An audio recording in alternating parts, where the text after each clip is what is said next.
In an age where a single click can bridge the gap between fan and idol, social media has rewritten the rules of connection. Platforms such as YouTube, Twitch, and Instagram provide a space for two-way interaction through comments, communities, and live streams, making celebrities more accessible than ever to their fans. This culture of celebrity attachment and worship is prevalent in online communities, most notably in stan culture or stan Twitter. These stans have displayed a spectrum of behaviors ranging from harmless to outright destructive. For instance, the screaming, crying, throwing up phenomenon, where fans have hysterical and disproportionate reactions when encountering their favorite artists. Aggressive cyberbullying of artists and their fans.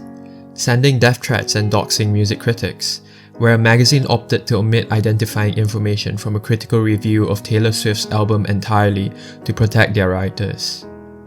Or even the sad case of Christina Grimmie, who was murdered by a fan with an unhealthy and abnormal obsession with her. These behaviors can have disastrous implications on the well-being of other fans and the celebrities themselves. So, what explains this unusual behavior, and what psychological mechanisms underlie them?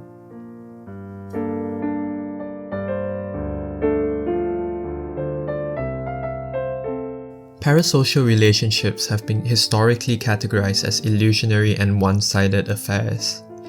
Back when traditional mass media such as radio and television were dominant, there wasn't much chance for direct interaction between fan and idol at all. Unlike other relationships in life, the idol does not know each fan personally. There is no reciprocity. After all, fans can simply choose to stop participating at any point.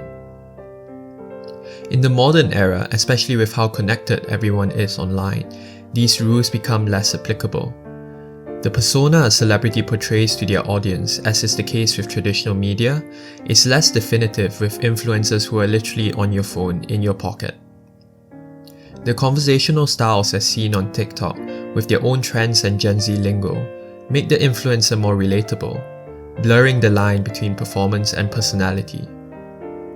Live streamers on Twitch quite literally act like a friend to their viewers, divulging personal information, addressing members of their chat directly, and seeking advice on game decisions. On YouTube, vlogs can be viewed as visual diaries, where the internet has access to the day-to-day ongoings of a person in detail. In such cases where private life and persona becomes increasingly blurred, it is not a stretch to say that fans can feel empowered to commit acts that cross this blurry boundary. How exactly do these relationships develop? Broadly speaking, this involves 4 phases. A parasocial relationship begins when a fan forms their initial impressions of a celebrity, where factors like attractiveness play a crucial role in distinguishing that celebrity from others. The fan then gets to know the idol just like you would any other friend, and like other friends, the fan wants to see if this commitment is worth it to reduce uncertainty.